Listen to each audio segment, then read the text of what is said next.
आज के क्लास में हम कुछ ऐसे शब्दों को पढ़ने वाले हैं जो आपको शब्दों की पोजीशनिंग के बारे में बात करता है। इसको प्रेपोजिशंस कहते हैं। अच्छी खासी वर्ड लिस्ट है, मैं उनमें से लेकर के आई हूं मोस्ट इंपॉर्टेंट जो आपके रियल। अच्छा, ये कैसे डिसाइड होता है कि मोस्ट इंपॉर्टेंट है? देखो, सबसे ज्यादा जो यूज होता है ना रियल लाइफ में हमारे, तो उनको जो है आप ऐसा कंसिडर कर सकते हो कि आपके पर्सपेक्टिव से, आपके लहजे से, आपके इस्तेमाल से वो मोस्ट इंपॉर्टेंट है। ठीक है, ऐसे मैं सोच रही हूँ इसकी पूरी लिस्ट है आपको करा दूं एक एक करके पार्ट्स में, क्योंकि एक क्लास जो है बहुत लंबी हो जाएगी, तो मैं पार्ट्स में सोच रही हूँ सारे क्लासेस करा दूं। अगर आपको ये सारी क्लासेस चाहिए तो कमेंट करके मुझे बताना कि मैम प्रेपोजिशन की पूरी वर्ड लिस्ट करा दो। ठीक है, तो पार्ट्स ऑफ स्पीच की क्लास करा रखी है, ये वाली करा के फिर प्लेलिस्ट अलग बना दूंगी उसकी। ठीक है, क्लास को आगे बढ़ाते हैं। आप देख रहे हैं संरीति इंग्लिश अकेडमी, मैं हूं प्रीति मैम। सब्सक्राइब करके बेल नोटिफिकेशन ऑन कर दीजिएगा ताकि आगे की क्लासेस की नोटिफिकेशंस आपको मिलती रहें।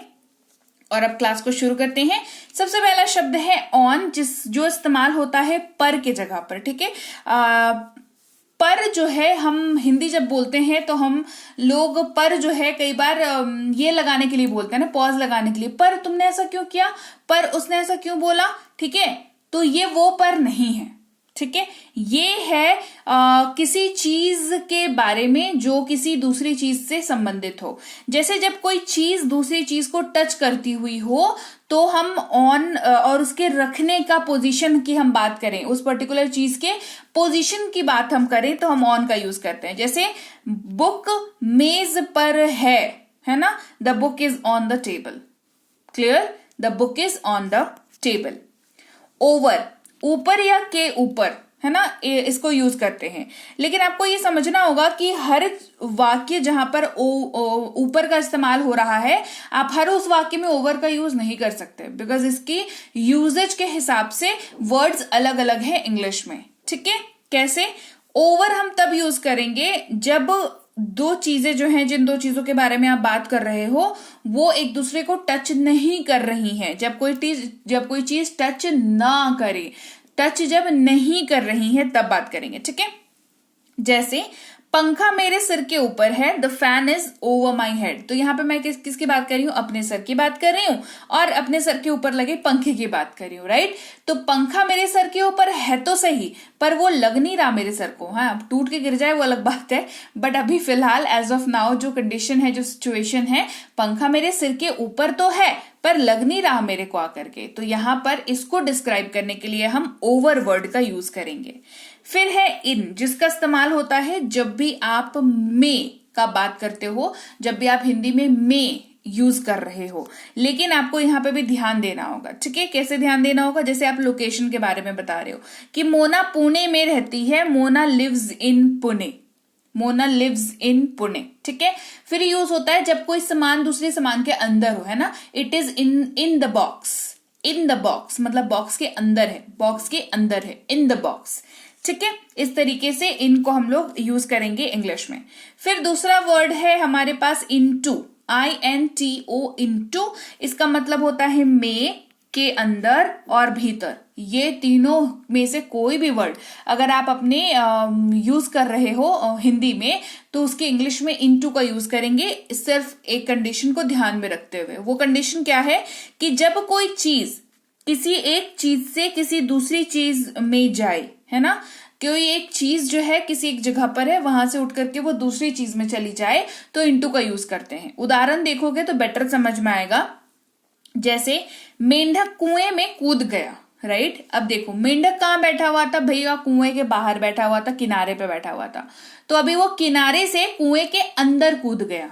Getting my point? किनारे से कुएं के अंदर कूद गया। तो जब कोई एक चीज एक जगह से दूसरी जगह को मतलब चली जाए, दूसरी जगह में घुस जाए, तो वहां पर इनटू का यूज करते हैं। तो कहेंगे the frog jumped into the well. क्या कहेंगे? The frog jumped into the well.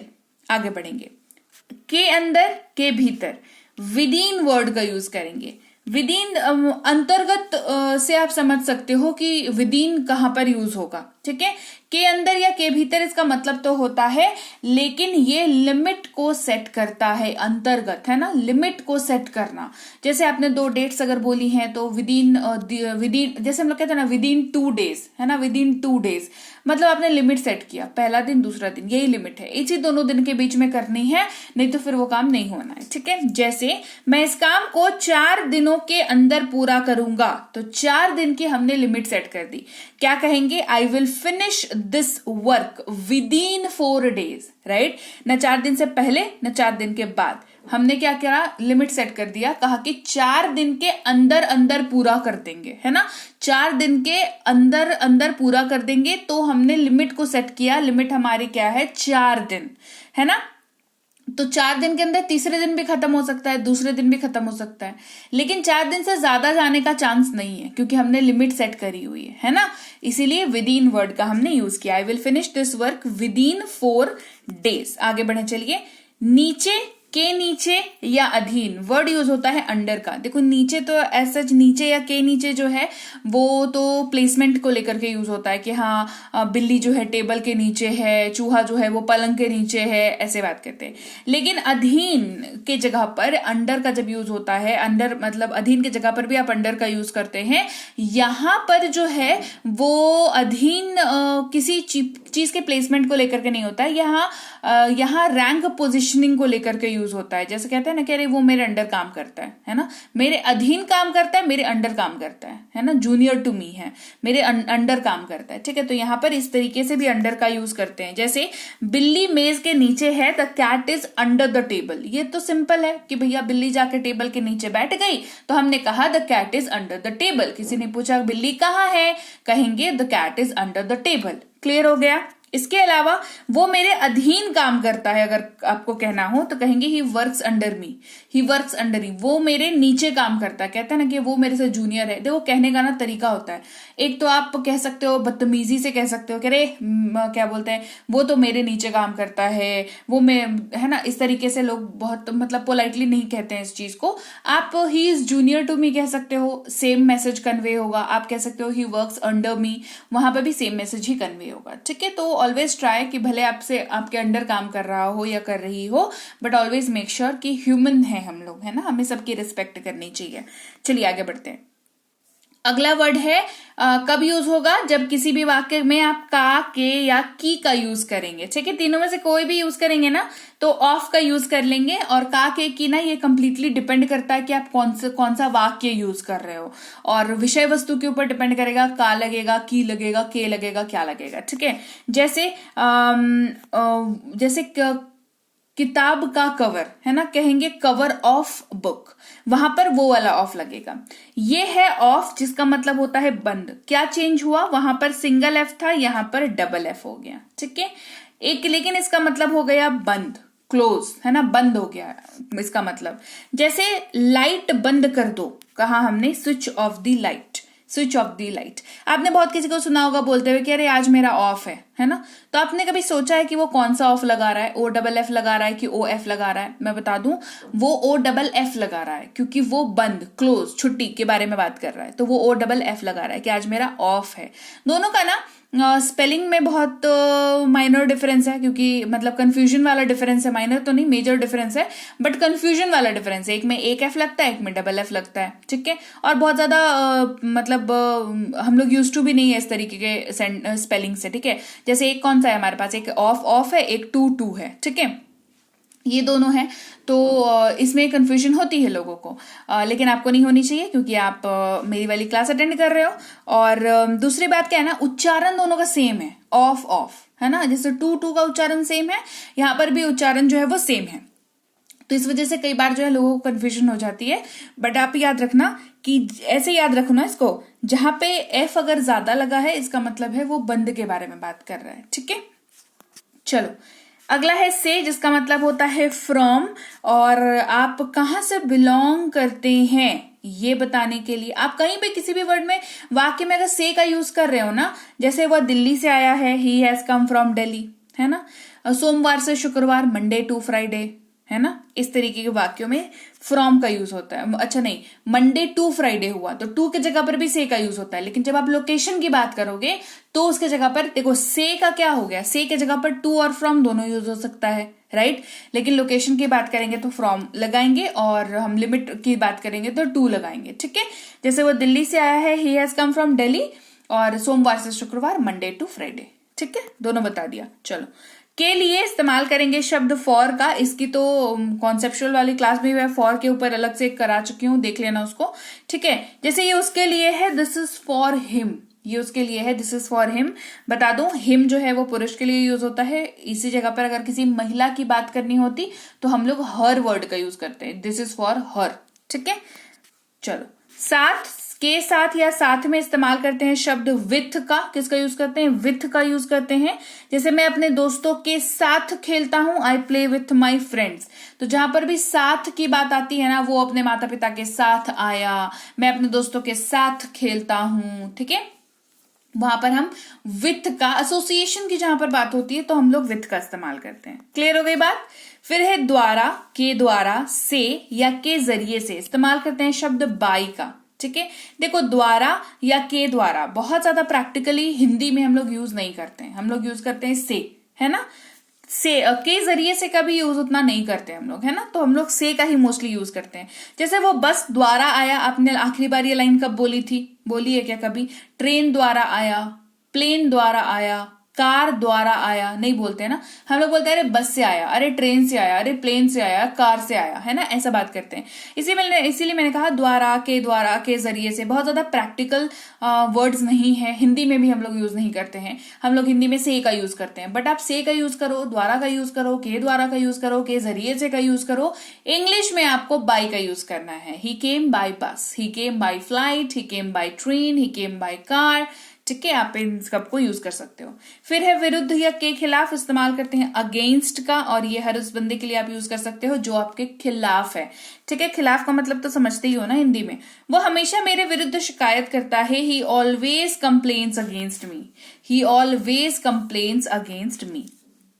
बारे में या के बारे में इस्तेमाल करते हैं अबाउट का। किसका इस्तेमाल करते हैं? अबाउट का, ठीक है। जब आप किसी के बारे में या कोई चीज के बारे में, किसी सिचुएशन के बारे में बात करें, मुझे अपने शहर के बारे में बताओ, tell me about your city, tell me about your city. Between, बीच में या के बीच में यूज करते हैं इन दोनों के जगह पर, लेकिन जब दो बंदे की बात करें तभी बिटवीन का यूज करें, दो से ज्यादा के लिए बिटवीन का यूज ना करें। जैसे आप दोनों अपने बीच केक बांट लें, divide the cake between you two. फिर है अमंग, अब दो से ज्यादा लोगों की हमें बात करनी हो तो क्या करेंगे? हम अमंग का यूज करेंगे। सिंपल आंसर है, अंग्रेजी के पास सारी चीजों का जवाब है भैया। दो के लिए यूज नहीं करना तो दो से ज्यादा के लिए क्या यूज करेंगे? अमंग का यूज करेंगे। मैं 10 लोगों के बीच में था, I was among 10 people, I was among 10 people.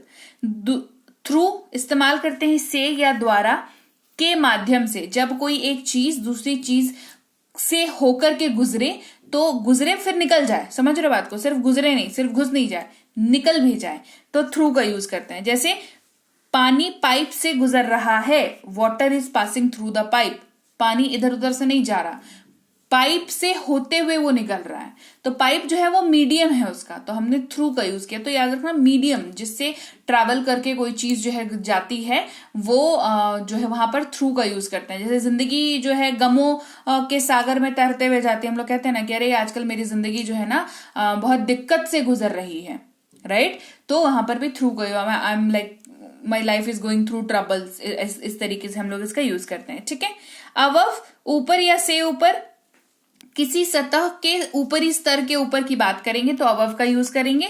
जैसे आकाश हमारे सिर के ऊपर है, the sky is above our head, हमारा सर है, उसके ऊपर की सतह है, उसके ऊपर तो लीजिए भाई, ये थी आज की क्लास। तो क्लास अगर आप यहाँ तक देख रहे हैं, इसका मतलब है कि आप बहुत सीरियस हैं अंग्रेजी बोलने को लेकर के, और यकीन मानिए ये क्लास आपके बहुत काम आएगी अंग्रेजी बोलने को लेकर के। तो क्लास कैसी लगी कमेंट करके मुझे जरूर बता दीजिएगा। क्लास को लाइक और शेयर तो आपने कर ही दिया होगा। आप देख रहे हैं संरीति इंग्लिश अकेडमी, मैं हूं प्रीति मैम। सब्सक्राइब करके बेल नोटिफिकेशन भी फटाफट से ऑन कर दीजिए। इसके अलावा हमारी जो ऐप है संरीति इंग्लिश एकेडमी, सेम नाम से ऐप है, वहां पर आपको बेसिक से प्रो स्पोकन इंग्लिश का कोर्स, इंग्लिश राइटिंग का कोर्स जिसमें आप अंग्रेजी लिखना सीखते हैं, इंग्लिश ग्रामर का कोर्स, इंग्लिश रीडिंग का कोर्स आपको मिल जाएगा ऐप पर। इसके अलावा अंग्रेजी पढ़ने में अगर दिक्कत आती है, स्पेलिंग्स में दिक्कत आती है, तो ये अंग्रेजी पढ़ने का रामबाण ट्रिक, ये जो किताब है ये अमेजॉन पर अवेलेबल है। आप सिंपली इस बुक का टाइटल यहां से देख करके आप अमेजॉन पे सर्च करके इस बुक को अपने घर पर कैश ऑन डिलीवरी के साथ भी मंगवा सकते हैं। इसके अलावा अगर आपको ई बुक्स की जरूरत है, तो चाहे वो वर्ड मीनिंग की ई बुक हो, टेंसेस की हो, आपके स्पोकन इंग्लिश की हो, ग्रामर की हो, या मिनी स्पोकन इंग्लिश स्ट्रक्चर्स की हो, जो कि क्विक रिवीजन का आपको मौका देती है, क्विक समझने का आपको मौका देती है, ये सारी की सारी ई बुक्स जो है हमारी ऐप पर अवेलेबल है। ऐप में जाकर के आप इनको इजीली वहां पर ले सकते हैं। इसके अलावा हमारी क्लास, हमारी पेड क्लास या किसी भी तरीके की अंग्रेजी को लेकर के समस्या अगर आपको आ रही है, तो इस नंबर पर व्हाट्सएप मैसेज करके आप हमारे साथ संपर्क कर सकते हैं, हमारे ग्रुप में जुड़ सकते हैं। और इस किताब को मंगवाने के लिए भी आप सिंपली इस नंबर पर व्हाट्सएप मैसेज करके भी इस किताब को अपने पास मंगवा सकते हैं। और हमारा ऐप कुछ ऐसा दिखता है गूगल प्ले स्टोर पर, वहां पे आपको यहाँ पर इंस्टॉल कर लेना है ऐप को अपने मोबाइल पर। इसके अलावा व्हाट्सएप का ग्रुप हमारा जरूर ज्वाइन करके रखें, रोज की फ्री क्लासेस आपको मिल जाती हैं। टेलीग्राम का चैनल हमारा जरूर ज्वाइन करके रखें, वहां पर भी आपको क्लासेस मिल जाती हैं, कुछ इंपॉर्टेंट अनाउंसमेंट होता है वो भी आपको पता चल जाता है, और ऐसे आप जो है अंग्रेजी के संपर्क में बने रहते हैं। तो thank you so much for watching आज की क्लास को। मैं आपसे मिलूंगी आपकी अगली क्लास में। Till then thank you so much for watching. Stay tune to Sanriti English.